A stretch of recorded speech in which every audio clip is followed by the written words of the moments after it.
Hello and welcome to ABN Esports as we bring you tonight's kickoff of the Winstel 400 weekend, the 12th annual Winstel 400 as we bring you qualifying from the World Center of Racing, Daytona International Speedway. I'm Emily Howe, and joined beside me are Cruz Montevice and Parker Alexander. Yes, indeed, ladies and gentlemen, we got a great night of qualifying for you. About, 36 cars here tonight? 37, sorry, for qualifying. Got some heavy hitters in the field tonight, and should be a good show. Hey guys, hey everyone. I am ready to see who gets the pole here. I'm ready for this weekend to start. I've been waiting for this the entire off season of Winstel. I mean, this is the first night of just 3 nights of fun, 3 nights of racing close. I'm just excited to be back, man. It's Winstel 400 time. Yep, Yes, real quick before we get the first car on track, let's go ahead and go over the format. So, for this qualifying session, as in years past, you get one lap to do it, one run, one single car run. This year, a bit different though. We are not clearing black flags like we've had in the years past, so you have to use the apron and navigate the pit apron and get that big run down the back straightaway and get within those blue cones before you get to the line. We see the first car rolling on track will be the number 13 of Craig Lautenschlager as he heads to those green cones to start his first qualifying lap of the evening. Another thing to note here about qualifying, you got to pull up to the cone, and then once the admin gives you all clear, you're good to go. So hopefully, pretty soon, Mr. Craig will be given the good to go, and we'll get this party started. Yeah, in my opinion, I think the pole is going to be decided at the blue cone. I know we have an entire lap after that.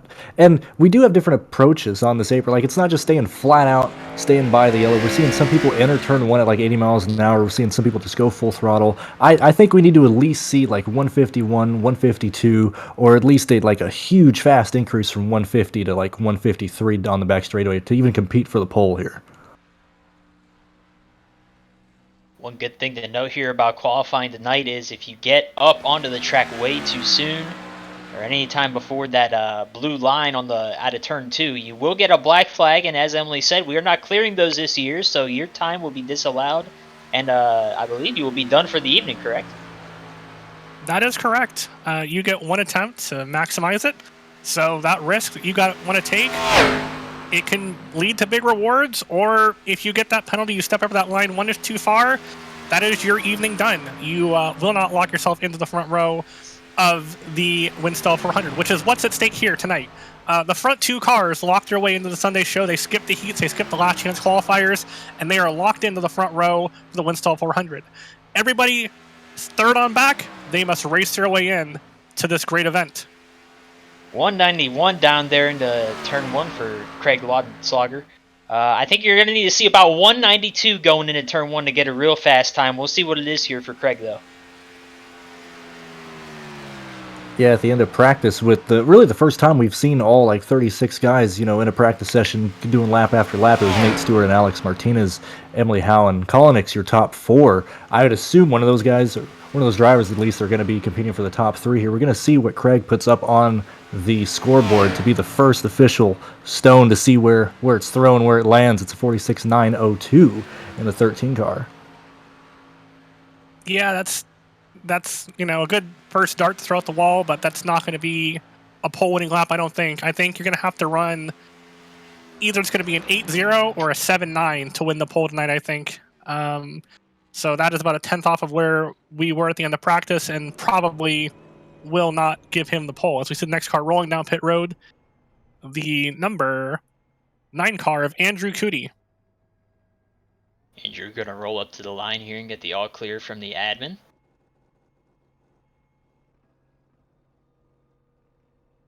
Several different approaches we see at the end of the pit road here.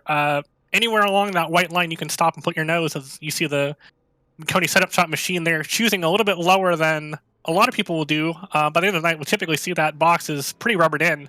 We see he seems to be doing a slow roll approach off of pit road. I see a lot of guys have gone full beans. It looks like he's going to roll about 90 miles an hour, keep his tires cool, keep everything under him, and probably launch pretty hard here as he gets to the middle of 1 and 2 on the apron.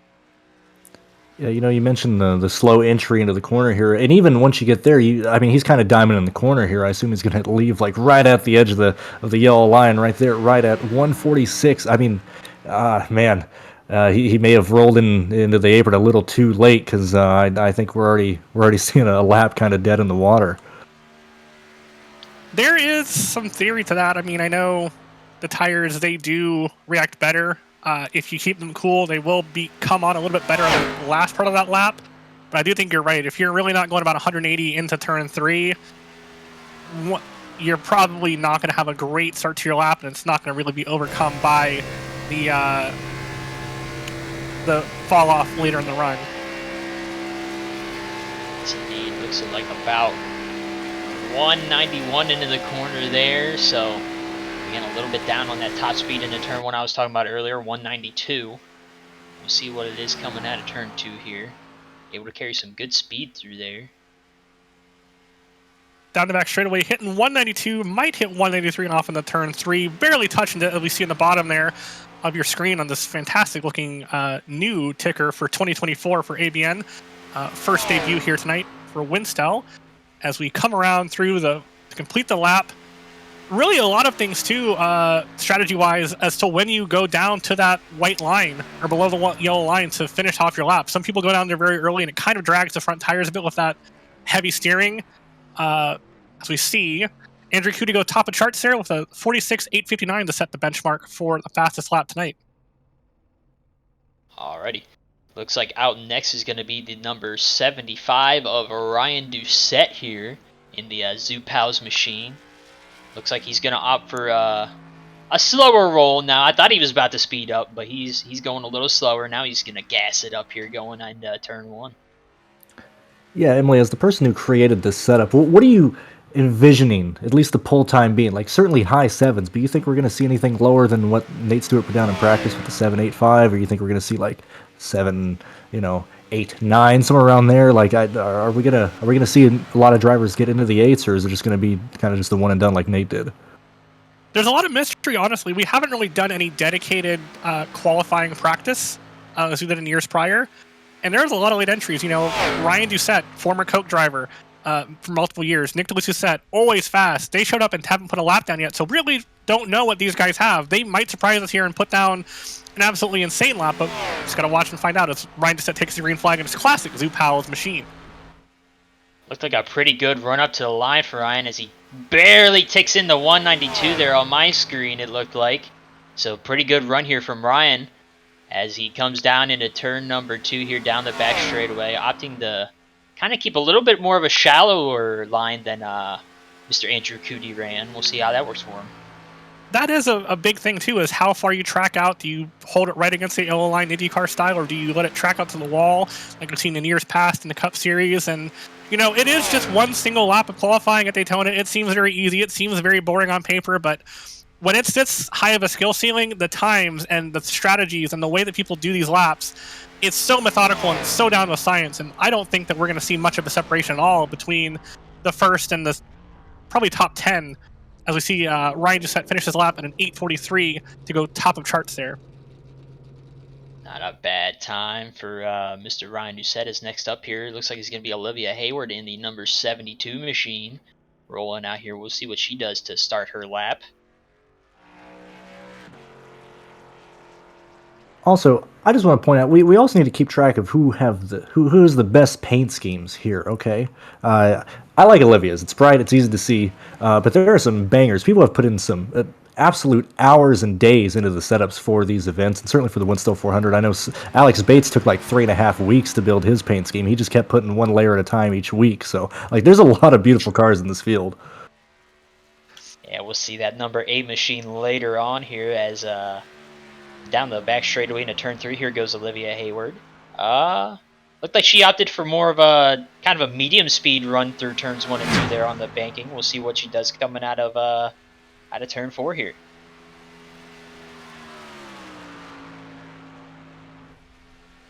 Coming down to the line there in her Mermaids machine, wonderful charity, as well as a wonderful scheme. A little bit slow to start the lap. Olivia's never really been a great plate racer, never been a great oval racer, and that's not any fault to her. She's mainly done roadside. The Brett, not very experienced on ovals, but always has a good showing mid-pack in the Winstel Cup Series, and now trying her hand to make her way into the Winstel 400. It's down the back straightaway here, coming into turn 3.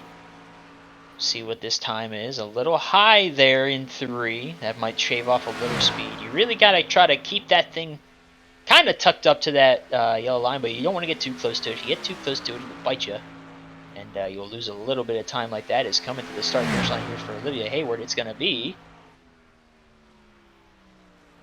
a 46.872. See Mo Perry lined up for the next run on the track. Yeah, Mo Perry, a guy, and actually several drivers in this field, or at least in this qualifying session, part of Rodcar as well. They have their duels for the Rodcar 500 happening later tonight. So we're trying to get all those guys in, get their Q lap done, so they can go ahead and do those duels. Another great car, man. I don't mean to go back to back, but like Mo Perry has always been able to paint just gorgeous cars. This purple and white 054 machine is always fast, and Mo is always fast too. This is his first time really being with the Winstel gang, but his super experience at plate races. He usually qualifies fast. Adam, at least top 10 speed. I'm very curious to see where he actually ends up putting this 54 machine. I see that thing as this wonderful back straightaway cam that shows you how much skew these cars actually have when they are in Q trim. That thing is probably about a full foot outside of its front tires there. And again, qualifying, half the fun is to really just see these schemes that everyone puts all these hours into and really have a one-on-one show of what they can do. As Mo Perry, I think, was probably the slowest car on the apron so far, really late at a long time to get going. Let's see what that does for him here as he takes the green flag. Oh, it's not looking good. Barely even got to 190 exiting the tri-oval there. It's going to... Oh, it tapped its way up to 192 there, so that will hopefully put him pretty close to Ryan. We'll see coming out of turn 2 here what he does down the back straightaway, whether he holds it. He held it about the same as what Ryan did. Yeah, Hal, you mentioned the skew that you've put in these machines. What are you trying to do? Because a lot of people came in this session, they're like, man, this thing is scraping down pit lane. The splitter's like driving up the asphalt. Like, what is your purpose that you're trying to do with these setups? And why is it so drastically different from what other people normally qualify with? Because most times you get on here, you see a Gen 6 race, you're like, oh, I can do that. And then you hop in here and you're like 13th fastest. Yeah, I mean, the really big point of this is Mo Perry goes top of the charts there. Hold the phone here. We got a new top of the board time. Morpheus Perry putting down a 46.816, and he'll go top of the board. Sorry for interrupting there, but I feel like I just had to point that out. It absolutely demolishes Ryan's lap time by 3/100ths nearly. Absolutely. Great lap time for Mo Perry, as we see Jack Mace. Another guy who's been very fast so far in these qualifying sessions, so more than likely, he will be someone to watch here as he rolls out onto the apron here. Setup-wise, back to the point, I tried to basically maximize skew and to just get this car slammed down as much as possible, and there's a way with the old Gen 6 car where the track bars being backwards, you could gain skew as the rear end fell, so I exploited that by having the rear end about as high as it can be off the ground when you get into the car, and then as the downforce gains and you get up to speed, it'll drop and then coil bind, and then you will have this massive amount of skew here that you see in these cars that makes you go really fast in the corner, helps hide that spoiler down the straightaway, and give us some big lap speeds that we see here every year. Is the is the track bar helping? Track bar is helping us a major deal. And somebody better tell Dale Jr. It's Jack Mace coming down here into turn 1. We'll see what he does, up into 192 healthily. So this might be a very good lap for Jack. He's carrying a lot of speed around this Daytona International Speedway. Down the back straightaway here. Running about that middle line. That's seemingly the popular spot. You just kind of cut it down the middle. Into 3 here. Very smooth looking lap so far for Jack Mace. This might be a good one. As Jack finishes his lap coming out of turn 4. I was looking through previous pole winners, previous race winners and stuff. One thing I've been noticing this weekend, and certainly in iRacing in general, and we'll see what Jack ends up putting here, or putting up on the board before I continue here. Top of the boards. 46008 for that 00 red and black machine. But we only have one pole sitter actually in this session, and that is the host, that is the creator behind Winstel, this event. That's Brendan McGee. what is with the maybe not influx, maybe not exit, but like Oh, give me 1 second. We got a little cheese going on here. A little cheese going on for Phil Snipes. Weaving the car back and forth, getting a little heat in them tires. Phil was telling me earlier in the practice session that he had something up his sleeve, and he wasn't going to show it during practice, but he's going to show it now as he very good run out of pit lane here, Emily. That might have been the fastest car I've seen so far on pit exit. I think he was about 155 of the line. This could be a very, very good lap. About 180 into 3. It's about what you need to be. Yeah, Phil had that thing bucking like a Bronco down that pit exit there. You know, Phil kept it pretty close to the chest. He kept his cards hidden. He kept saying in practice, "I haven't seen anybody really do what I'm doing. I'm keeping that to myself. I'm only going to show it during the main run here." And so far, he does look on track to be the fastest car. Phil is very good at playing his cards. He's also a very good teammate, I can tell you that. He works very well with his fellow compatriots here in the Winstel Cup Series. He's coming out of turn 2 here. He got way up high, like he really let that thing fly up off the corner here. We'll see what it is down into 3. One thing to remember, too, is that Phil won't be around for the heats and the last chance qualifier. He is going to be in Charlotte watching wrestling, so he has to race his way in either through that last chance qualifier on Sunday or get the pole tonight. So stakes pretty high here for Phil Snipes as he comes to the line to finish his lap. Oh, it's going to put him P3. It's going to be an 8.29, still a very good showing for Phil. As next up on track, it looks like it's going to be James Bowles.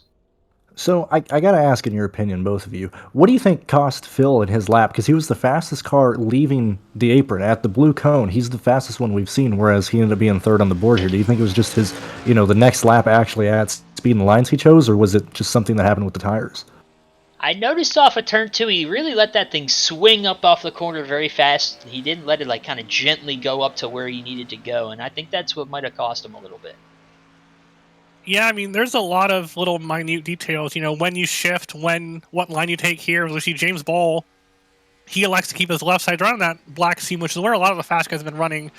They'll keep their left side on that black strip of paint there, strip of tar that's right below that white line. That's kind of a good marker for where you put your tires to be high enough on track to get that momentum wound up, but also not have that wall arrow activate. These cars, with their big spoilers and all the drag they create, get up next to that wall and that air bounces back at you. It'll start slowing you down a little bit. That's a very big thing we have not mentioned yet tonight is that wall arrow that iRacing has.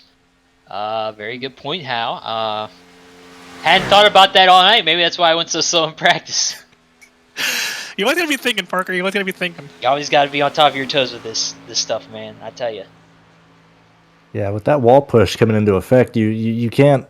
All the people who I knew used to be fast and or at least get poles in 2017, 2018, 2019, 2020. Ever since that wall arrow came in, we really haven't seen those guys get the poles. At least in general, we've seen at least a switch in how you get the faster times, whether it be the next gen car, whether it be whatever generation car the A classes were. But we've seen that transition and switch between who usually gets these poles and who doesn't. And man, that's mainly the point I was going to say earlier. What do you think the influx is of just different people getting different poles now and fast cars now? I think a lot of it has been kind of the passing the torch that we've seen between the younger generation, some of the older generation guys. Remember, I mean, Alex Konix won 2 poles in a row between 2020 and 2021, and at that time, now Alex Konix is a pretty common name. You see him all the time in the eNASCAR College Series and a bunch of high-level esports events where he's always a fast qualifier, especially at plate tracks. But at the time, I don't think anyone knew who Alex Konix was until he came in here and swept the pole 2 weeks in a row, or 2 years in a row. We see a lot of guys who are now Coke Series drivers who are really quick. A lot of people go through Road to Pro and all these esports events now where you have to do these laps through the formats to race your way into them. They spend a lot of time doing this plate qualifying, this sort of one-lap qualifying, where they really get a good sense of how exact to push the tire to get the most speed out of it. As we see Brian Baker bring his ASOC Chevy to the green to begin his qualifying lap. One thing I noticed about Brian Baker coming out of pit lane, he had that left front tire locked up. I think he was dragging the brake a little bit to get a little bit of heat in the tires. Kind of helps out a little bit on iRacing with the way the tires are. But I don't know if lucky it's going to be a good way to get the results you want, but we'll see. We'll see. 806 we'll still the see. time to beat by Jack M. Mace, followed by let that Mo thing Perry swing with up an off the corner like 816. Phil did.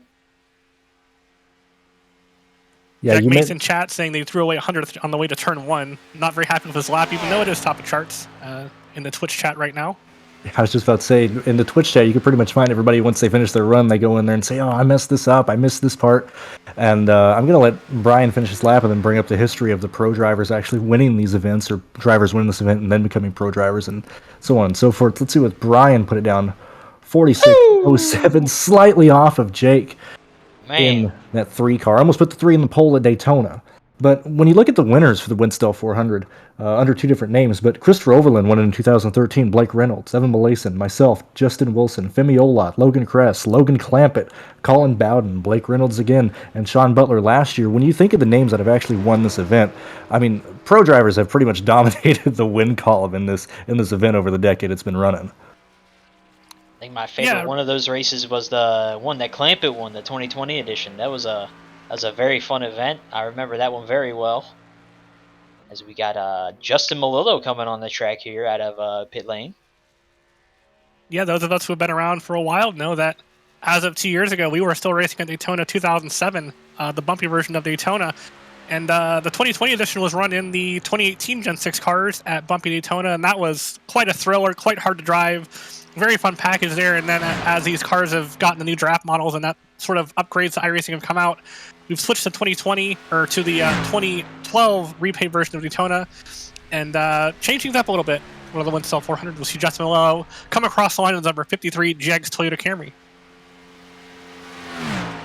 You mentioned coming in turn 1, only 191, so a little bit on the slower side for Justin. We'll see if he can rebound coming out of turn 2 and into turn 3 here.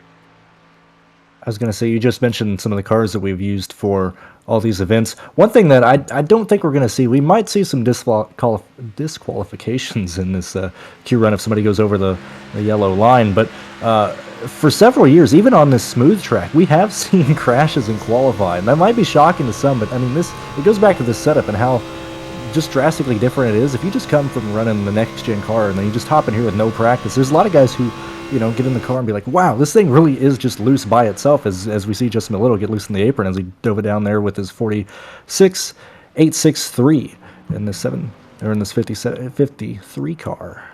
That's going to put Malillo P7 as of right now out of the 10 cars that I've ran. Next up on the track, it's Winstel's, I'm not sure if I can say this, but we're going to say it anyway, Winstel's favorite Brazilian, Mr. Gabriel Mauricio.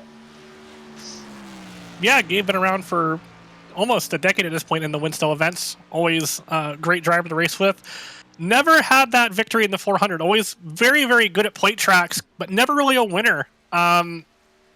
Finished second last year in the Winstel Cup Series points. Very much improved driver last year, having a standout season, and now brings his number 40 Coors Light Dodge Ford to out of turn number 4 to start the lap. I don't blame you for making that one. That's a very nice looking machine, of course, painted by Sean Peleg. As he comes down here into the start finish line, we'll see what Gabe Mauricio can do here.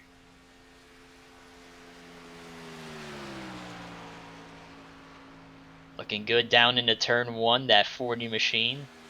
Silver Bullet. As Gabe, you'll be very hard pressed to find Gabe not in the top 10. Always up there, very consistent.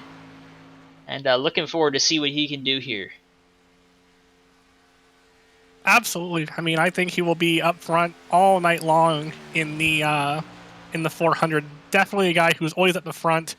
Always bridesmaid, though. Never really there at the end when it really, really counts. He tends to be someone who pushes more than leads, and it kind of can bite him sometimes. But expect to see him up the front most tonight as he comes across the line to finish his lap at a... Let's see what he gets. 46.836, putting him 5th on the charts. Not enough to knock Jack Mace and Brian Baker off the hot seat. I was about to say I'm not sure if he's going to be happy with that, but I don't think he's going to care. Knowing Gabe, I don't think he's gonna care. As we get Radman leaving pit lane, very slow entry. One of the slowest ones we've seen so far, barely up to 84 miles an hour, trying to save those tires. One thing I do want to talk about, maybe for those of you who have never watched this event or watched this week, I mentioned the winners that we've had in this event, but some of the people who have come close, Brendan McGee has 3 top 5 finishes in this event, and probably at least 6 of those, he was in the top 10 at the end of the race before it ended with a crash. Nicholas Doucette is also another driver who has come oh so close and just hasn't got it done yet. Outside of like the pure favorites to win, who's somebody that you guys are kind of like rooting for, who's like come close, either caught up in a bad wreck at the end? Emily, I know you've been with McGee during a lot of those situations. You just get caught up in the last wreck, whether it be in turn 2 or turn 4, but you've taken the white flag inside the top 10 in several of these events. Yeah, there tends to be really 2 camps that we kind of see navigate towards the front. There's kind of the FTF gang, guys like Sean Butler, Kevin McAdams, Cosman, Iona Shu, and those sort of guys from that circle. And then we see kind of the Winstel crew. We see me, Brennan, a lot of guys like Parker, Tyler Head, Dylan Roberts, Nick Doucette up there at the end and kind of working together. And it just hasn't worked out for a lot of guys. We'll be at the front at the end, and it just never really materializes for us. Either bad luck or crashes take us out at the end. But expect to see those sort of people who have that kind of backing with their teams working up there towards the end of the race. I mentioned him in the last driver to go, but Sean Pellick, he's always up there. Been very close, especially in the I'm going to reference this, the EA Howe 500. Was leading coming out of turn 4, but unfortunately got taken out there on the last lap. As Milad's going to finish his lap here, and it's going to be a 46.837. We're starting to see a lot of very similar lap times here. So the front 2 are separated by only 1/1000th, and then a bunch of cars have run an 83.29 through an 83, or a 46, 8.29 through a 46.83. Probably will be the most common lap time we start seeing, and then we'll see some people probably bring it down to the 7s as we get towards the point end of the field. Absolutely correct. This next up on track, we have Jackson Sims here coming out of pit lane. We'll see what he does coming out of pit lane here. 150 at the cone, so not bad. We'll see what he can do here. Jackson ran an 8:10 in his best time in the practice session in the past hour before we got on the air. Let's see what he can do to back that up here. 8:10 would put him 3rd. Not enough to get the pole and the front row away from our friends at the front, but if he improves just a small amount, he can lock himself into that front row and kick out Brian Baker from that front row starting position. Kind of ran a little diamond off of the off of turn 4 there. We'll see how that works for him here. Is that very nice Superflow Days of Thunder number 79 machine. As we go over the shoulder lift from here to turn number 1, look how smooth he is on this wheel. Very, very little movement, very little input going on whatsoever, and that's really the name of the game, is being just as smooth as possible here. So he heads down the back straightaway here, doesn't drift up very far, has that right side right on that black line. This is real life, you probably start seeing him sticking his hand out the window, trying to move that air away from the rear spoiler, but fortunately no physical arms in iRacing at the moment, so he's going to deal off that drag as it is. He heads off in the turn number 3. There's a little dip here off the exit that you can kind of dip down into, but he chooses to go up high, or probably arc it down pretty late into this Geico restart zone, come across the line to set A. Let's see what he sets. 8:32 for Jackson Sims, so did not match his pre-qualifying lap time practice time. About 200th off of that, which sounds minuscule. I mean, you can't even blink your eyes that fast, but that's the difference between 1st and 5th right now at the Daytona International Speedway for Winstel. 400 qualifying presented by Brandon Cruz DFS and EFM Machines. We got the Michigan man coming up next here, Sean Pelleg. See what he runs here. I don't think he got much practice in, and Sean will admit to you that he's not a very good super speedway qualifier, but he's had his moments. I've seen him, so we'll see what he can do. Yeah, in fact, his one and only practice run before they switched over to official qualifying was a 46.847. At that point, it's looking like a mid-pack placing today. 42 cars are finally in the server, gonna take lap. Like 42 guys. Like, look how close these times are. It's gonna.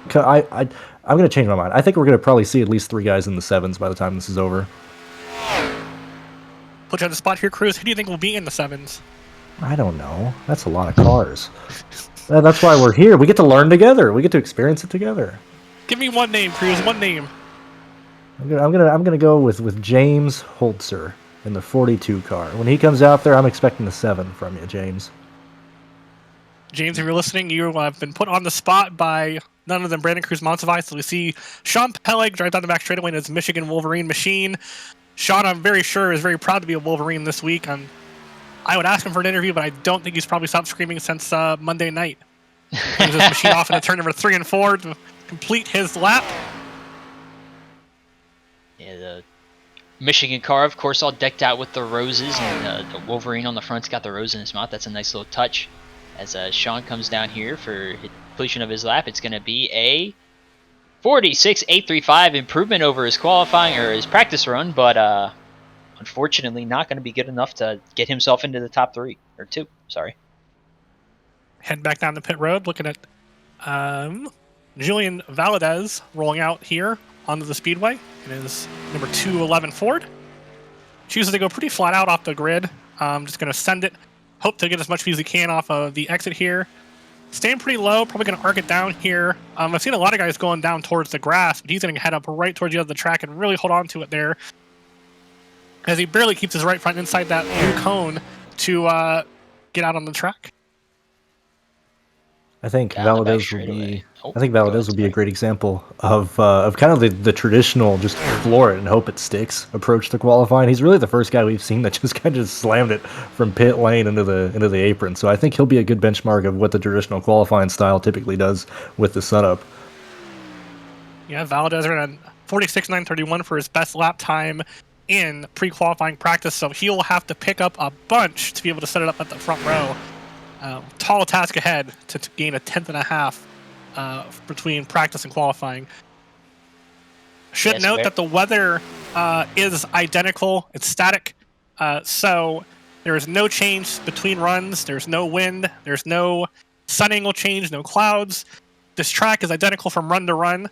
This is all down to driver talent and skill and those little minute details to put you at the front row. Those little minute details, while being very minute, they are very important to getting your speed here as the 211 comes off the corner here. It likes to kind of wash out here, and we'll get a late arc down here. And he does not elect to cut the Geico restart zone there, as he'll turn a 46.881. So improvement over practice, but unfortunately not good enough. It'll be P14 for Julian. Yep, as we see the 16th car, Ali Osman waiting here on pit road to start his lap. Ali Osman, a Winstel regular, been around the series for many, many years. Never really a great plate racer or a great qualifier. There we go, we got the car fired up, had it stalled there a little bit. Might have been saving attempts for fuel or whatever his plan was, but he's going to launch off pit road, get some good wheel spin, and really launched off here onto the apron here as we stay on board here. You can really see how bumpy this apron is. It's not a smooth ride at all. If you go above that black line there to really get that speed up, it is very, very bumpy and hard to handle. So see him sawing up that wheel there to get it turned down there. 152 across the line. Stays on the apron for longer than I'd like to see. Those bumps down in the back straightaway really don't help get the speed. As we see Ali Osman head off into turn number 3. Down here into turn 3, you got running a lower line than what most other people have been running here. We'll see how that works out. Coming out of 4. See what the speed is compared to the higher line. Ali Osman, when I look back at these Winstel events, specifically the heat races, I think it's just the chaotic nature of these races and just how it ends up being just 3 wide by 3 wide by 3 wide, where you really can't make anything happen. As Osman has made a lot of the main events, but he's usually had to make it either in the LCQ or the second chance race. Typically, Osman just runs into bad luck in his heat races. And everybody knows Osman can drive well. We see him in top split no matter what he's driving, A-class at Kentucky, B-car at Michigan, whatever the case may be. If it's a NASCAR vehicle, he's in top split racing in the top 7, but just for whatever reason, he's never really had a lot of luck in heat races in this event.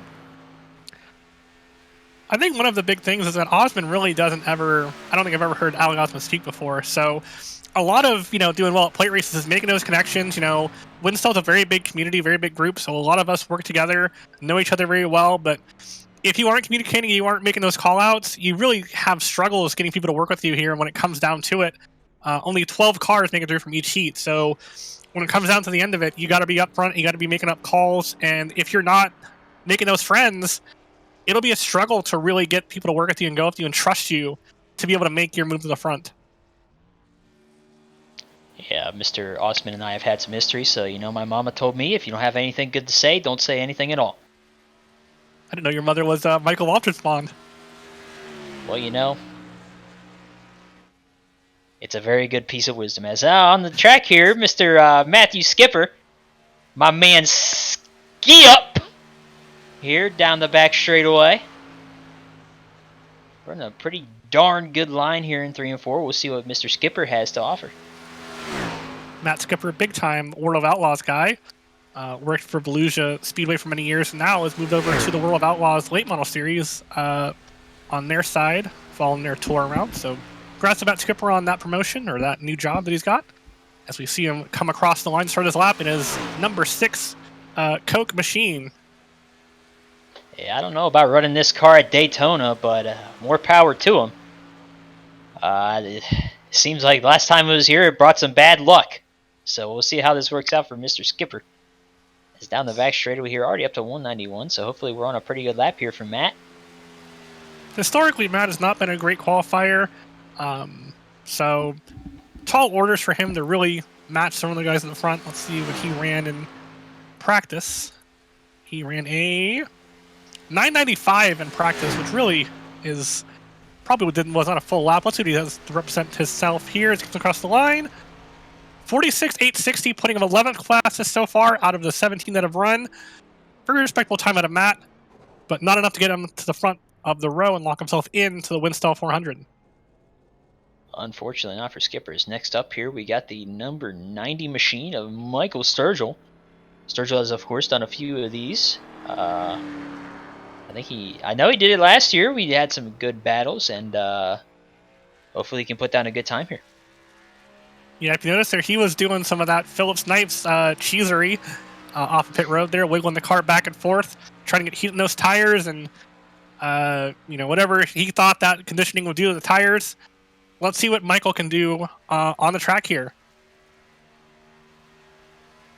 Very nice looking black and yellow 90 machine here. Rolling through 3 and 4. I believe, I'm going to bring something up here, but I believe you brought up these new graphics earlier, Howe. Of course, these are representing, or kind of a parody of the TNT Wide Open coverage that I think we all knew and loved. I loved watching those races on 4th of July weekend, and I'm glad we got a pretty darn good visual representation of that here. Yeah, big shout out to Andrew Schultz for really putting that all together, kind of last minute deal. Looks fantastic, really great to see for 2024 ABM Productions and for the Winstel 400. And then as we kick off the Winstel 2004 season in February or March. Yeah, Michael Sturgill coming out of turn 4 to complete his lap. When we look at the finishes in this race, I know I mentioned all the crashes and stuff, but recently we've seen pretty nice racing out of turn 4 as Sturgill finishes his lap with a 46.852. What I mean by that is we haven't really seen a lot of like side-by-side banging, a lot of like putting people in the fence, coming to the checkered flag. We typically just have the lines defined and they run it out to the end. Do you think that's going to change at all? Because we've seen in the practice sessions that like these cars have a ton of side draft this year. If you even get beside a person and you have a car behind you and they don't, they are just going to drop like a rock. We see that the outside line, in my opinion, has an advantage, especially if you have people who know what they're doing in that line. Do you think we're going to see like more like actual side-by-side contact in this race, or do you think it's just going to be the same as normal? So one thing we haven't brought up yet, because, I mean, obviously this is qualifying, so we really aren't making much contact of anything, but this car received a new damage model update here a few weeks ago with the most recent build in December. Originally, our plan for the season, or this race this year, was to run the next gen as it had the new damage model.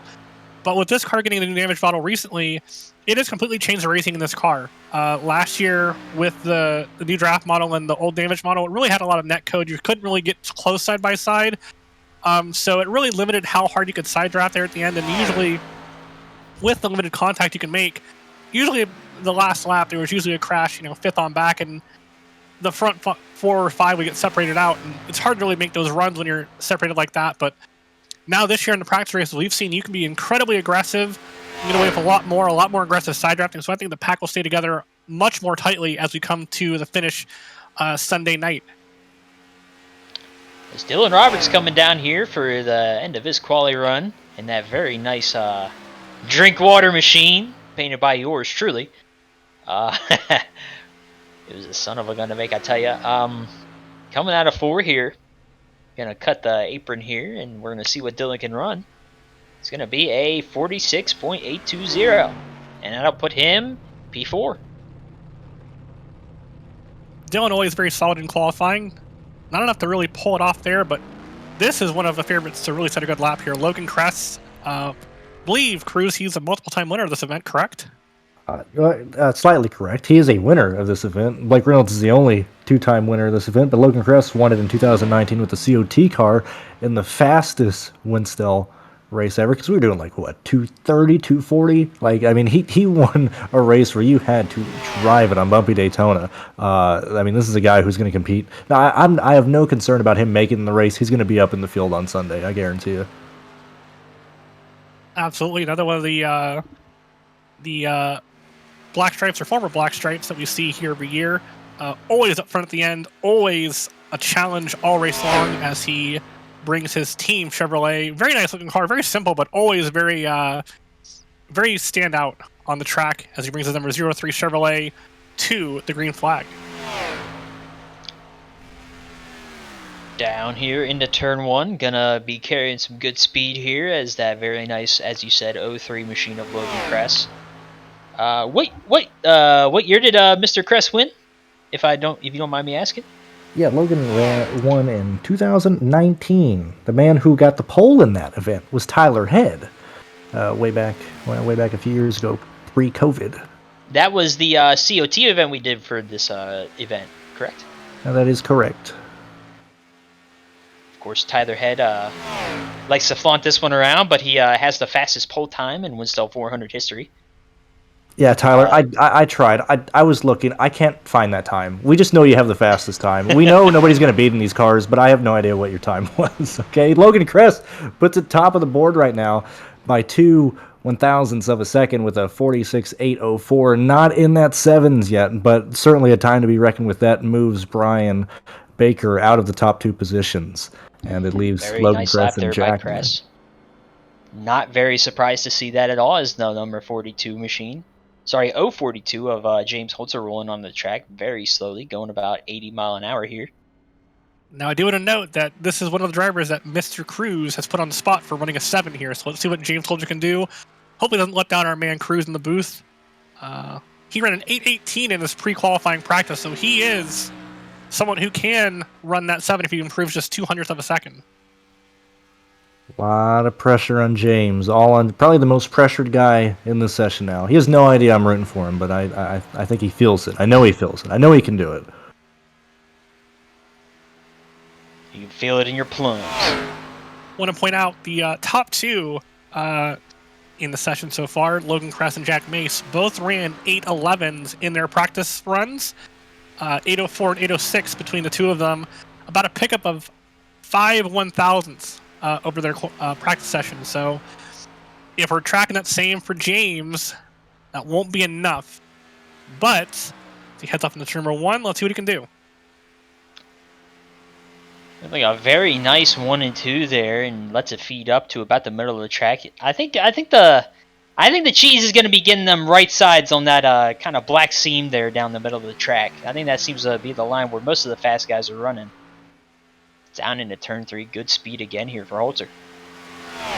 Yeah, Parker, there's a lot of cheese in this event. This is a dairy farm, man. If you are curious about how to save tires, put down a Q lap, whatever, you're seeing it here. We're seeing guys be slow. We're seeing guys take jumps. We're seeing James put down a 46.830. Oh, man, James. Let you down. I blame the win that doesn't exist. James got hosed. Got hosed. I'll give him a C on that one.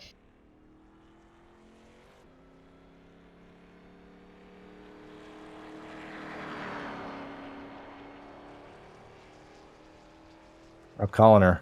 I'm bringing her down on the apron in this throwback 28 machine to Davey Allison. He's running it right at 137. Let's see if he can get it to the 150 mark at the cone. He gets it right at 150.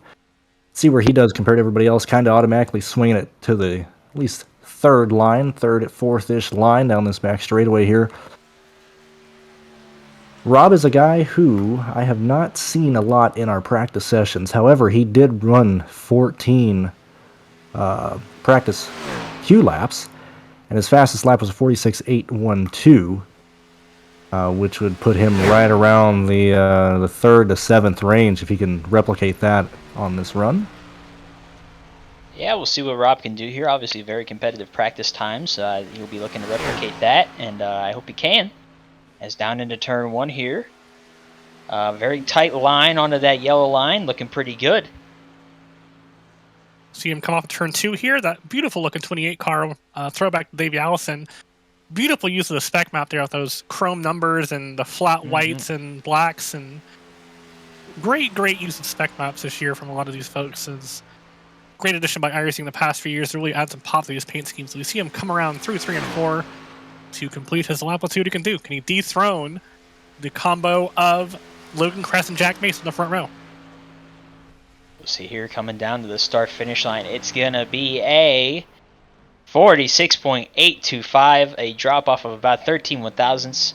And that'll put him in the P6. Yep, P6 of 22 machines that have taken time from the track. We are approaching about halfway through this qualifying order. Number 68 of Thomas Harmon takes the track in the frozen Chevrolet Camaro. We got a frozen car here this year. Hell yeah. You'll love to see it. As we got down the back straightaway here, Mr. Thomas Harmon. I believe, if I remember correctly, he attempted last year. I'm not sure if he made the show, but good to see Mr. Thomas Harmon back. I believe I recognize that paint scheme. As coming into going at turn 4 here, we'll see what Mr. Harmon can do.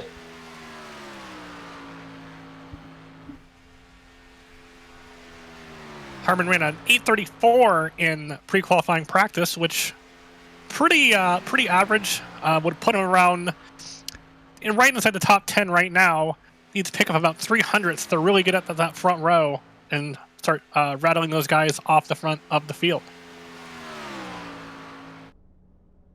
One thing I want to at least bring up really fast is now that we're kind of halfway through the qualifying session with Thomas being the 23rd car on the track, we're past halfway. We're getting towards the guys that are probably going to really contend to beat the top 2 positions. We have all 4 of the top 4 all 4 of the top guys in practice yet to make a lap. A lot of Winstel regulars and a lot of people who have been in all the practice sessions leading up to this week's event coming up. Let's see what Thomas puts down. He puts down a 46.841.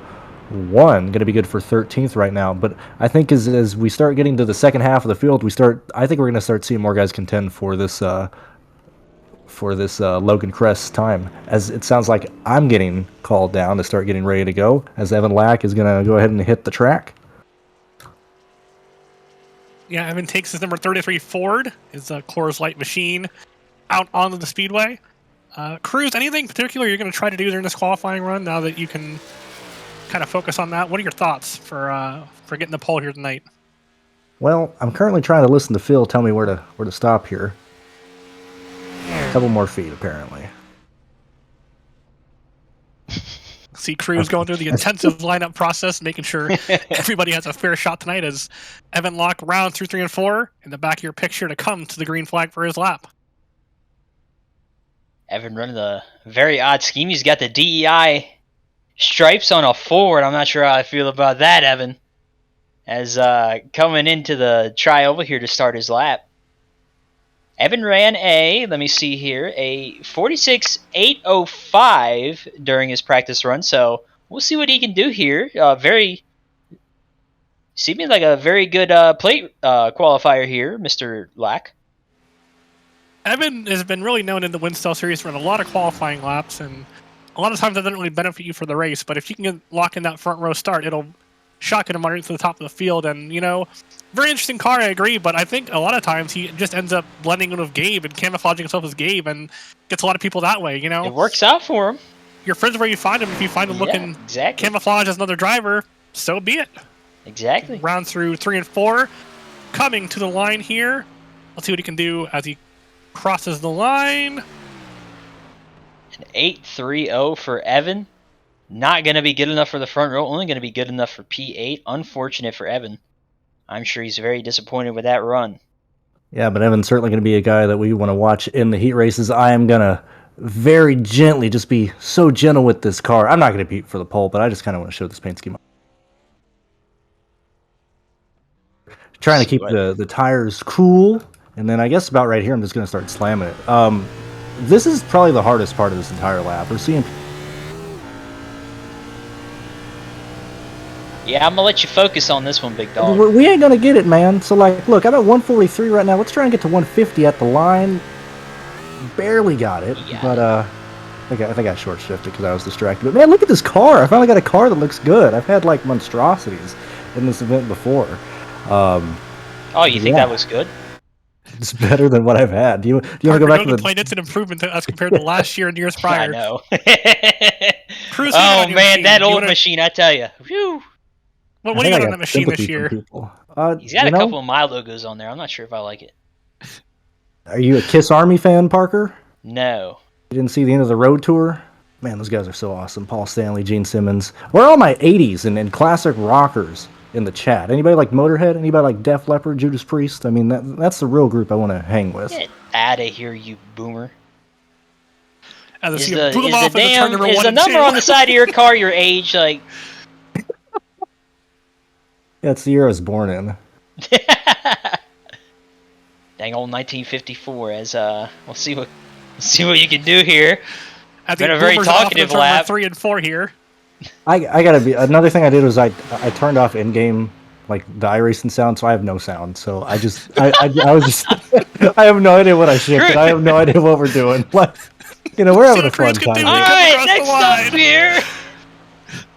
884 for Cruz, 23rd out of 25 machines, and he beat somebody at least, so good on you, Cruz. Hey, he beat Ali. They knew I was here. See Jonathan Hernandez finally back to some sanity and his oh no.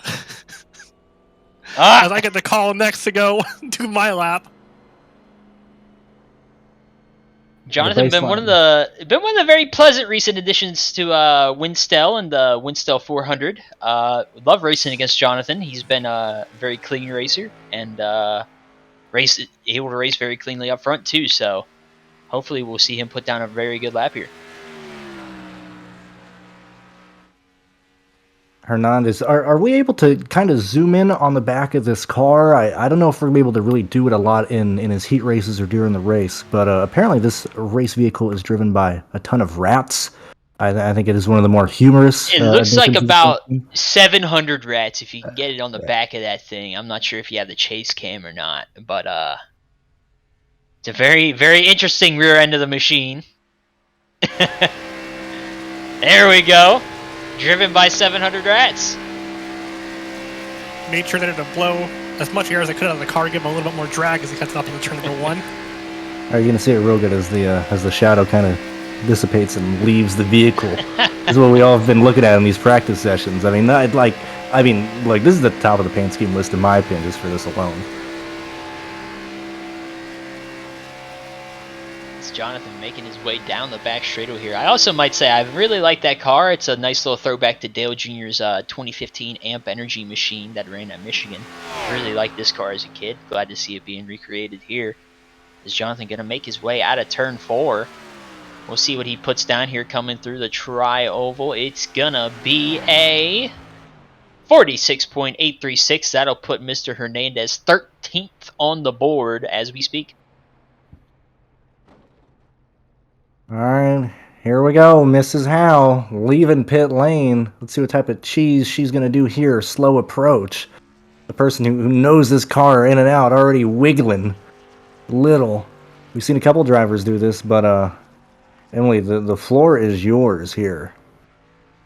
So headed on the track here, hopefully putting a good lap time representative of what I had earlier today, but we will see, we will see. Cross the line at 152, pretty decent lap time or crossing speed, so hopefully should be a good lap. Looking for 180 to 181 here as I hit the banking in 3 as a kind of a benchmark.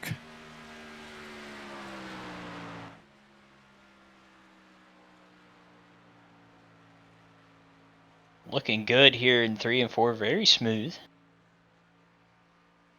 We Yeah, got shout out Let's to Go the Emily Magic in Alpha chat. direct drive wheel for being very smooth and quick as I wrenched off and down to the apron here.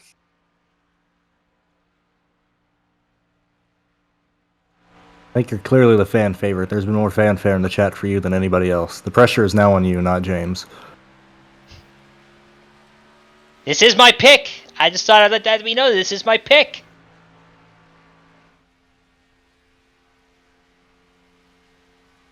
I found something my last run in qualifying practice that hopefully should carry over here. But feeling pretty good so far about this lap, but obviously hard to tell, hard to say. You want to just Definitely slam the thrown away brake some runs at the, before in the past. Trying to Yeah, talk just- myself out of it. you should just slam the brake at the restart zone so you don't like just whoop the field and embarrass them. I don't think I will, Cruz. It is gonna be a 46.805. It's gonna be 1,000th off of Logan Crest in the pole, and that'll put you P2. Well, now I'm in the danger zone. I don't like that. Yeah, but- That's What? tough. Aren't you locked in? You got the setup builder's provisional. Yeah, why are you even anyway? here? Why are you qualifying? I'm not nervous. I just want to, I want to knock out other people. Make it interesting for other people in the series. You just ruined Mace's time being locked in. Now he's like, oh, now I got to race in. Whereas somebody who's already locked in now has the front row. If I lock in, though, that does throw a wrench into some of the heats because Does. that will mean in one of them 13 cars will make it through due to the fact that the lock-in was not locked in. Very interesting. Tyler B. Murray head on the track in his number 16 machine. Very interesting looking car. I like this one a lot. Got some Dayglow numbers on the roof, some Dayglow splitter, nice silver on the side. We go on I ain't board gonna behind lie, the I wheel. thought it was sponsored by the band for a second. Thought it was sponsored by Korn. Very, very high in the 3 and 4 there. I don't know that's necessarily the way of doing it, but looks like he has the KARN. It looks like it's some sort of radio network or broadcast network. I believe that is KBRN. Is it a B? Yeah, I think it's a B if you look on the broadcast, I believe. My eyes aren't the best, so bear with me. Nothing like being on the broadcast and be like, what is on the car?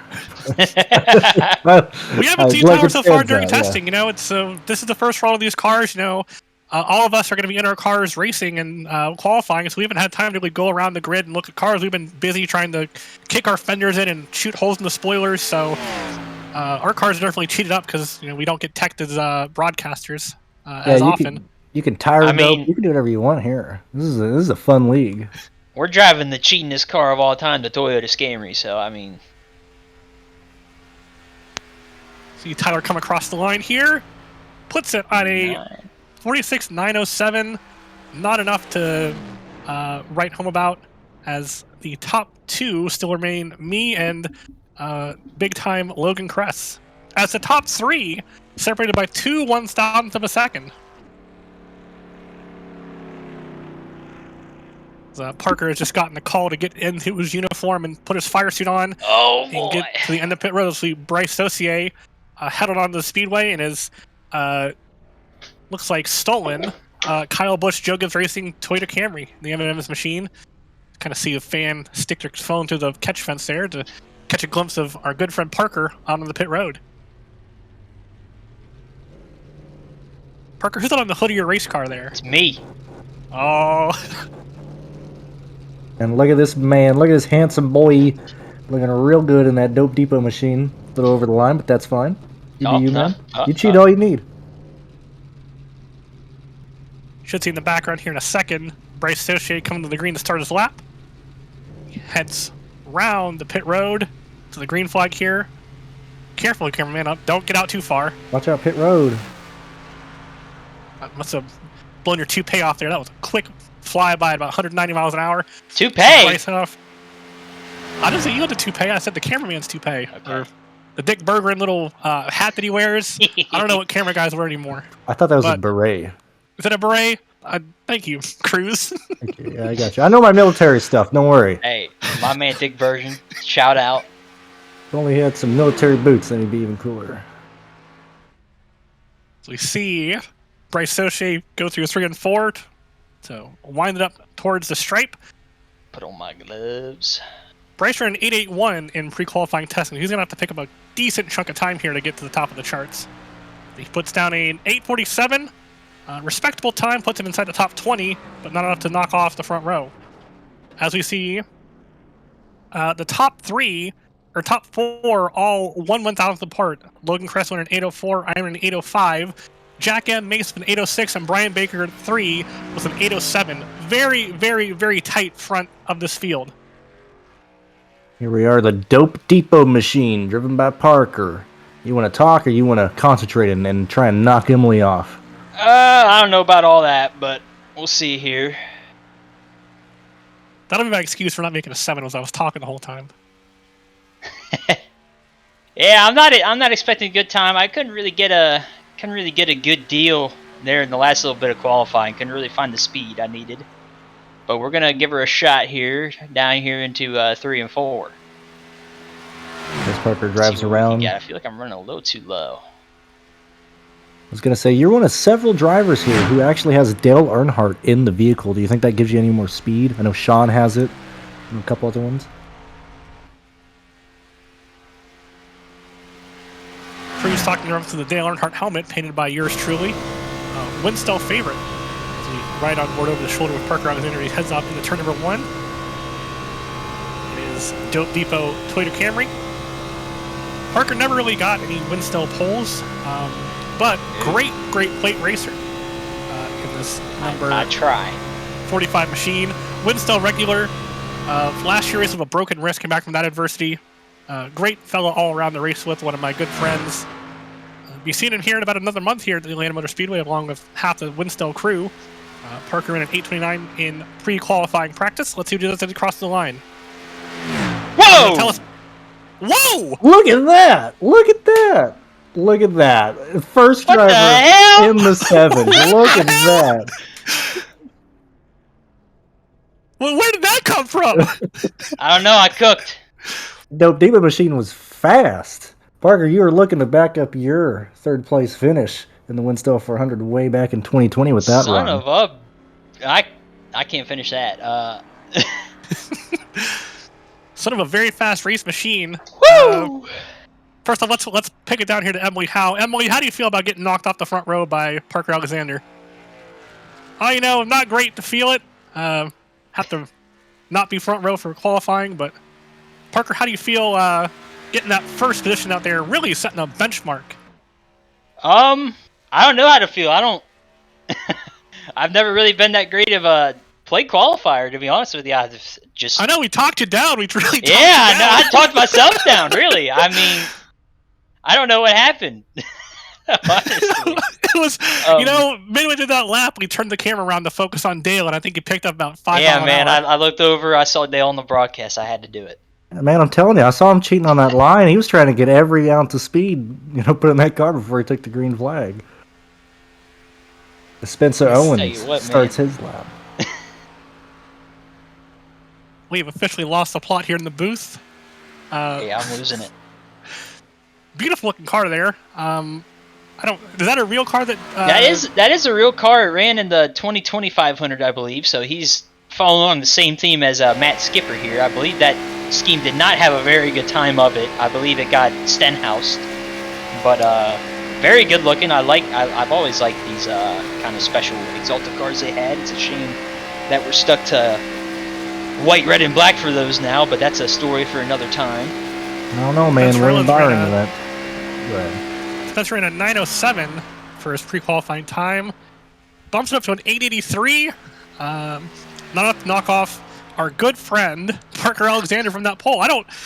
Parker, that is the biggest gap that we have I'm in still the in field shock. right now. I didn't think I had that dog in me. But I tell you what, it might be in a little bit of trouble here because we got the number 2 machine of Alex Kolonix. Alex, of course, won 2 poles in a row. One in 2021 and one in 2022, I believe. Now this is my kind of paint scheme. For years, I've been the only one with a lot of woo and anime chicks on my car. Alex has knocked it out of the park here. I love this scheme. Absolutely love it. I am muting you for this run. I'm muting you. I do think I was going to bring it up too. I think this is probably the ugliest car in the field right now. I believe the reason that Kolonix is running that machine for the moment is that he has not painted up his custom number machine for the Winstel 400. So rolling out the backup car. Hopefully some of those stickers fly off during this run and save us from this monstrosity. Chat, what are your thoughts on this machine as we head off in the turns 3 and 4 here? Kolonix also very, very fast in pre-qualifying practice. One of the favorites to win the pole, has won the pole twice already in the Winstel 400. Yeah, are you Team Cruz and Team Fun or Team Emily and Team No Fun? Where do you guys fall? I ran faster than Cruz, so I think No Fun is the better I had team. more fun than you I did. agree. Ivan. I agree. I ran faster than Cruz as well. Team No Fun is the team for me. See Alex head off a turn number 2 here. See what type of line he takes on the back straightaway. Very important. Parker, where did you put the car on the back straightaway? Or were you? I believe I put it a little lower than what he did. But I'm not going to say that he did the wrong thing because, again, he is very fast, and I'm a little worried about my time here as Kolonix. Always very quick in these scenarios. It's coming down to the trial where your 2-time pole winner is going to finish his lap going for his 3rd. That is an 8:04. That is good for 2nd place at the moment. Still, Parker, you're just in another zip code, but Alex Kolonix made a heck of a run for it. He is currently 2nd, trying to be locked in for the 3rd time in his Winstel 400 career. See the host with the most, Brendan McGee, rolling out on the track. Another driver who's locked in on the Promoters Provisional. So he is not racing for a spot in the field, but would love to knock Brendan, out. I beg you. He would love to knock out. Well, he can't knock out Parker right now, but if another couple cars go a lot faster, he might. But interesting there, Logan and Alex ran an 8:04 that we're seeing on timing. Obviously, the iRacing scoring deep in their code goes a little bit deeper than that and has Alex Kolonix slightly faster of the 8:04s. You see our top 5 currently, led by Parker Alexander with his blazing fast time in another zip code, literally 200th faster than the field. For the record, 200th between 1st and 2nd, and then beyond that, 200s will put you back to 9th position between 2nd and 9th. Absolute ripper from Parker's. Brendan McGee takes the green flag in his number 94 machine. Very classic McDonald's paint scheme. I don't think I've ever seen Brendan McGee in anything other than a Bill Elliott paint scheme.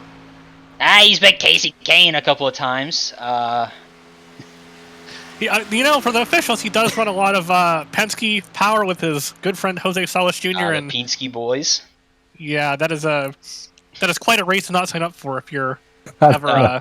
If you see those two in a session, you better. More no fun league stuff coming out of you guys' You're not mouth. gonna get that rating anyway. Oh man, McGee trying to win another pole. Won it in 2017. As I said, he has 3 top 5s in the Winstel 400, but has never been able to get the win. Let's see if he goes for another pole here. Looks like a pretty good one here from Brendan. We'll see what it can be here at the start-finish.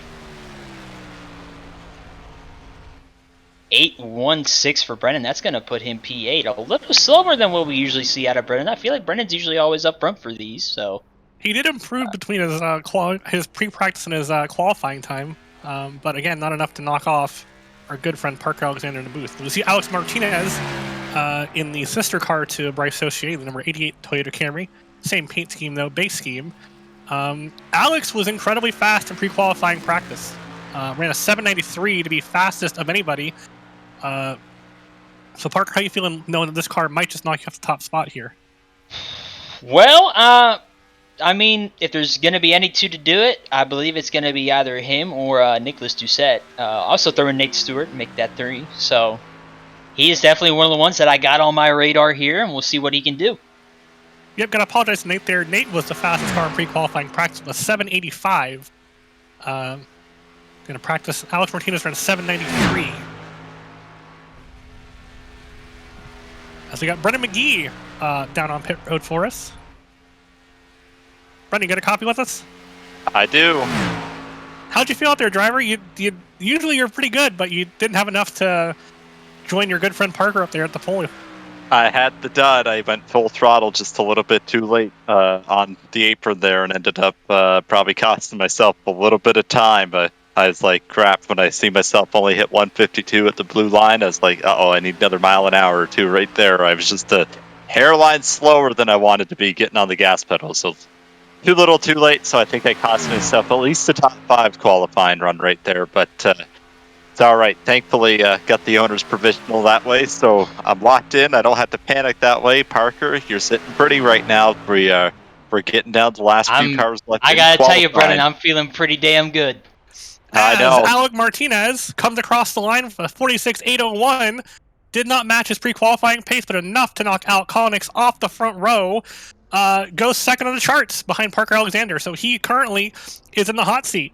Was Alex second last year in qualifying? Was he also a front row lock Cruz?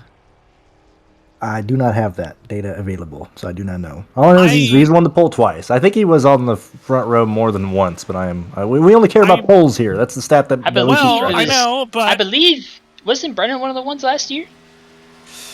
I was second. Okay, I thought. Brennan, do you remember who was on pole? It was Garrett Lowe. Him and I started on the front row. Yes. He unfortunately couldn't make it this year due to prior commitments, but would have been great to have him in the field. He's always great to race with. Mm-hmm. Yeah, let's talk about Sean really fast, and I'll kind of segue back to you, McGee. Sean Butler, you're winner of this event last year in the 2023 Winstel 400, a guy who is always up front in these plate races. McGee, I know you came up here and you wanted to kind of just talk about this event and what it means to you, and why is this still going? This is the longest running event on the iRacing service in terms of hosted events. There's no entry fee.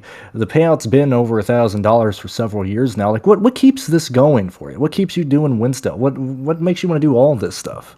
It's fun. It's unique. Like when we started this back in 2013, this race specifically, it was just the pure tandy model. The only been tandies on iRacing for about 2.5 years at that point. And I'm like, let's try and do a pack race on iRacing. So we ended up making a setup and whatnot during that time. That was 2013. So yeah, this is the 12th race this year. And anyways, we ended up making a setup that could pack race at Daytona 2007. Back then it was originally called the I Get Balls 250 because, old Daytona, very hard to drive. It was a lot of fun to race. We only had 26 cars for it. We didn't really advertise it a whole lot. More of an in-house project it was. And I remember going to Tyler and Bates, look, we can have this thing that looks just like the Fox ticker. And it was just like this red bar up at the top of the screen. And we thought it was like the coolest thing. We thought it was the coolest thing. And we ended up running this race for $20 to win. That's all it was. And ended up being a very fun race. We upped the tape and whatnot. Ended up being a pretty solid pack race. Very difficult to dry setup. And thereon, started hosting more big events and whatnot with their help back then and whatnot. And to just see Alex Bates going on track, he's been a huge help with these big events over the years. He's been there for a ton of them. So thank you to his support. Him and Tyler have been there for a long time back in the day. And then this race just kept growing and growing and growing throughout the years. So as we got on to like 2014, 2015, 2016, and I think Cruz, the 2016 was the first race you ran, and he ended up winning with the breakfast to the line. I ended up getting wrecked off turn 4. I was about to pass for the lead. The race just kept growing in size. Then we started getting 55, 60 entries, and we started to have them run duels, and people just looked forward to the race because it was a very unique event. And now, now that you guys have put your backing behind it, like Emily and Cruz, you've been here at Winstel almost since the beginning, for the most part, which has been, we're coming up on 8 years this year, which is insane. You guys each put down your money for every year and have put up the prize purse since 2000. And I think you started helping in 2018. Correct me if I'm wrong. And then we got to 2019, 20, and things really started to ramp up. Now we have $1,000 purse, no entry fee. We've had great broadcast partners over the year. Very happy to bring ABN on this year for both this race and for the Winstel 2004 season. But that's really just the goal of Winstel, get a good group of competitive drivers together. And to be fair, not even everybody in Winstel even runs a fish. So a lot of them just come here, have a good time. And we like to provide something different that you can't get on the regular iRacing surface on your day-to-day. And I think we do a very good job of that. And like I said, the big thank you to you, Cruz, and you, Emily, obviously, for the winnings over the last 5 years. That's a lot of money when you think about it over 5 years, how much money you guys put down every single year. And it's just been great. This event, the last 4 or 5 years especially, has just blown up.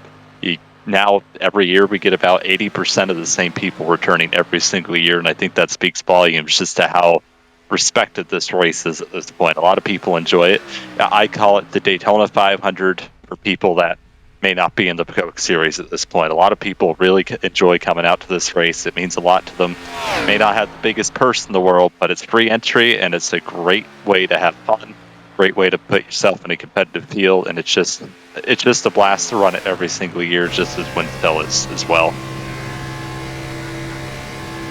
Well, we not agree more.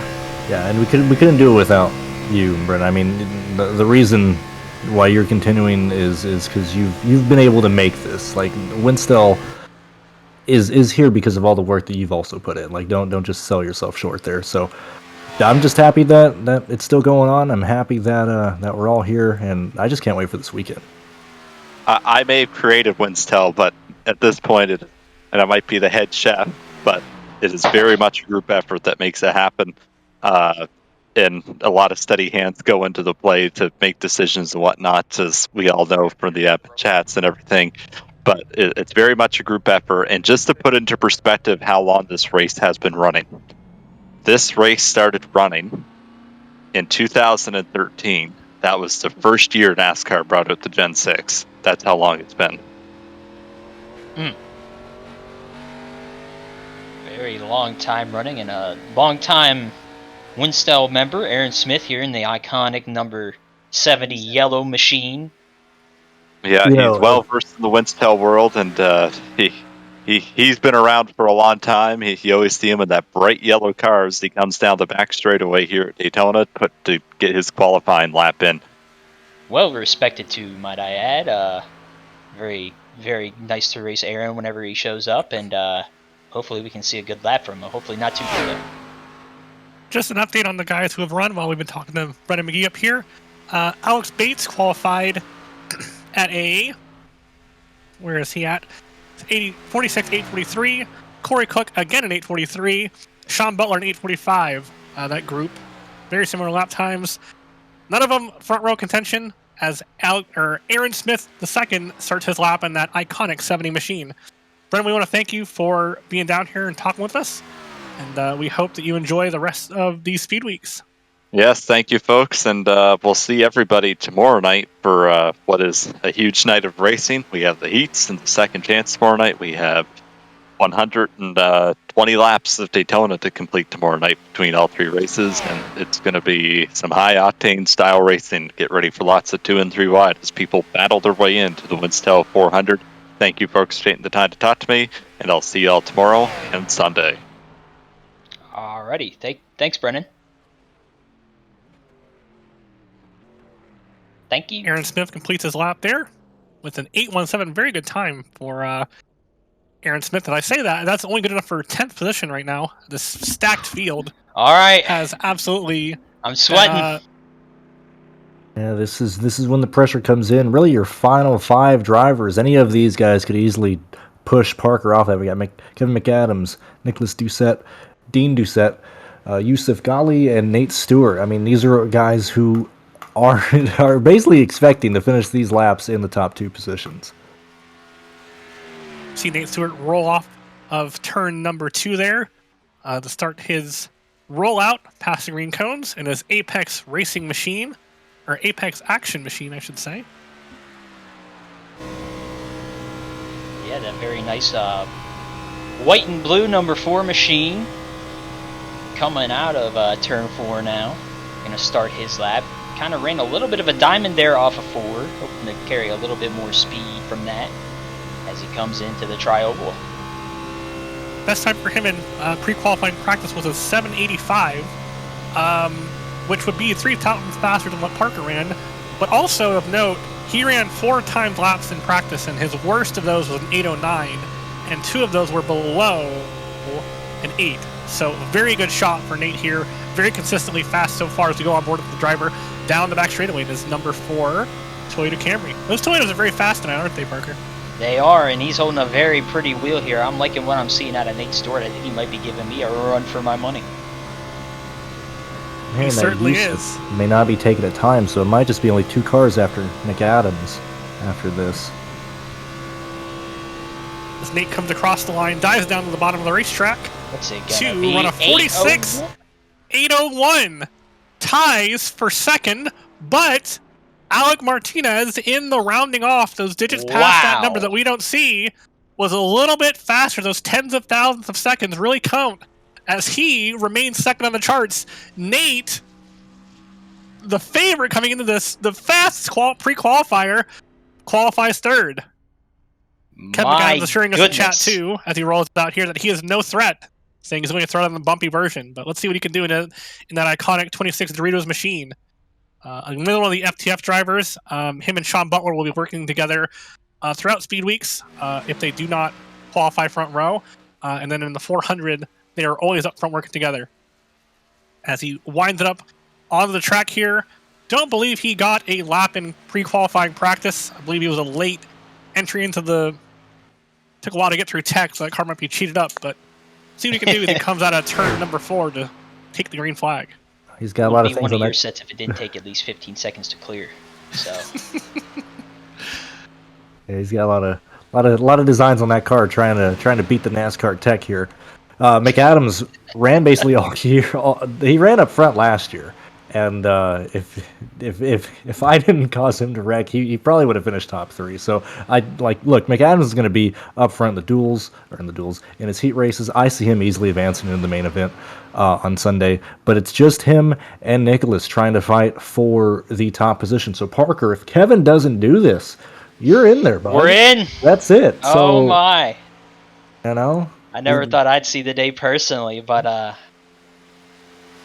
it's looking all right. Cautiously optimistic here. Kevin's been putting down looking like a pretty good lap here. We'll see what it is at the line.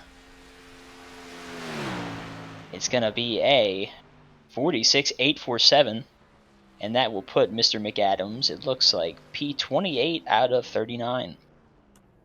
and that's going to put Mr. Parker Alexander on the front row, regardless of what Nicholas Doucette can do here. So congratulations on that, Parker. You don't gotta. You can just sit up here and talk in both. I guess I might be doing both heats. We'll see, but here we go. Nick Doucette, final qualifier here in the might I say very nice looking number 51 machine. Of course, made after the Interstate Batteries machine that Kyle Larson ran, and I believe one of the 20 something, not 20 something, but 20 teen something. I forget which year, but very nice looking machine as Nick rolls it off here into 3 and 4. I don't want to write him off too fast, but I don't know that he's going to have momentum here. He was only going 179 on the entry to 3 and 4 there. That's it. It's over. Parker and Alex, your front row. For the... Easy now. I thought we were Calm throwing down back. there, I thought we were throwing back to TNT wide open coverage. I'm calling winners out of 4, man. It's solid. Nothing's going to change. You throwing it back to Bill Weber? Yeah, huh? yeah. I have talked to that man. We've talked to that man. He's a cool guy. Definitely a cool fella. As Nick Doucette comes out of turn 2. Regular at the front, regular on the pole for Winstel Events. One of the long-standing drivers out of Nova Scotia. Not related to Ryan Doucette, for anyone asking. They are not cousins, not brothers, but just those northeastern boys. Rounds 3 and 4. Let's see what he can do here. Did not put a lap in pre-qualifying practice, but always quick when it comes to qualifying. That's why I wasn't quick to write him off. He's always quick.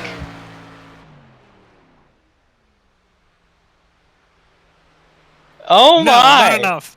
8:24. Not enough. Parker Alexander. And I can't believe it.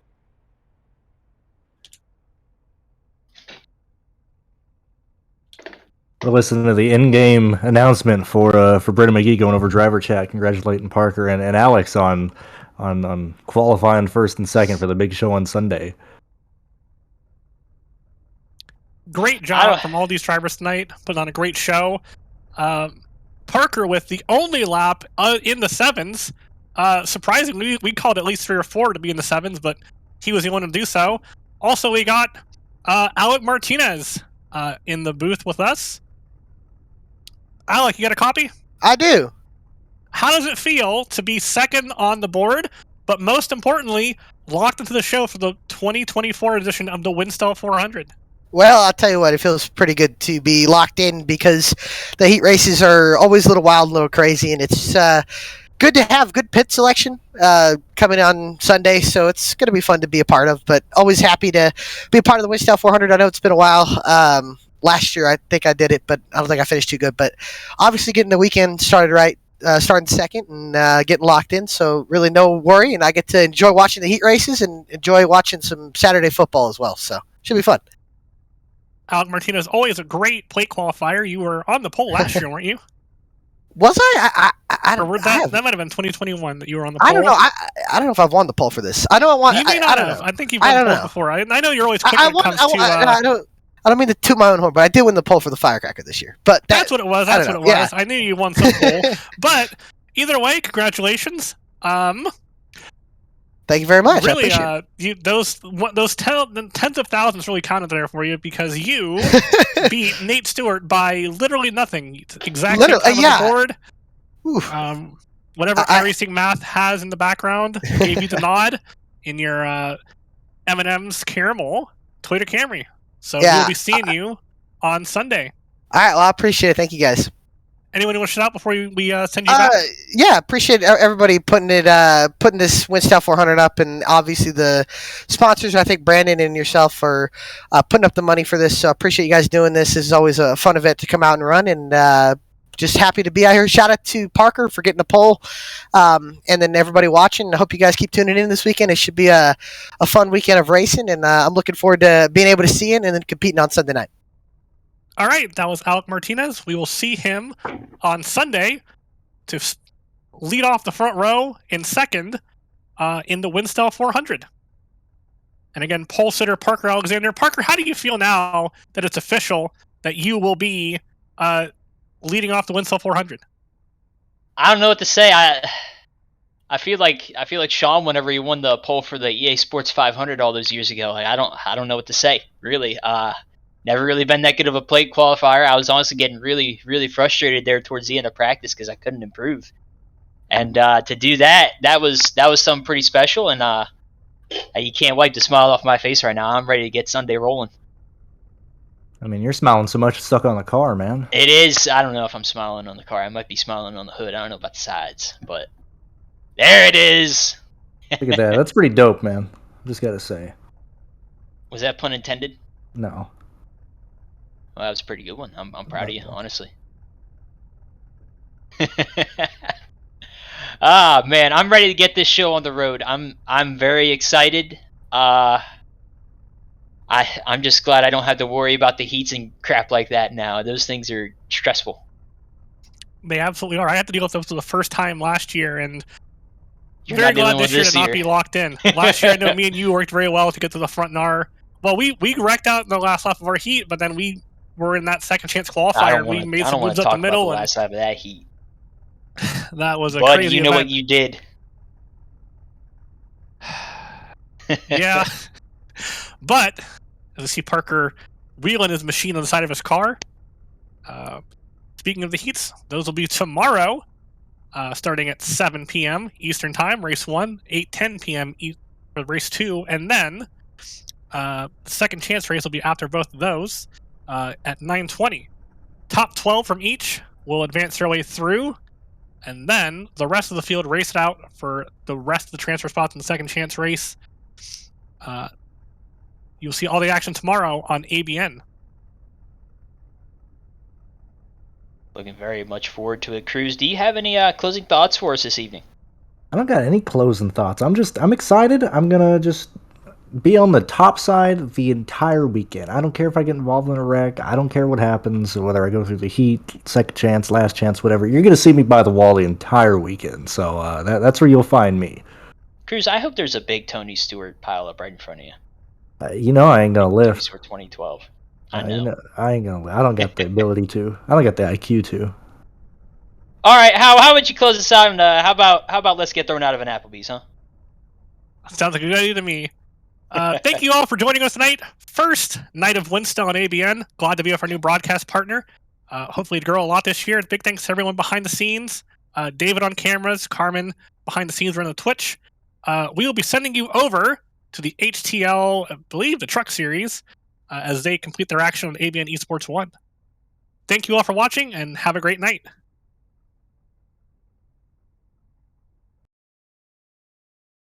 Thank you.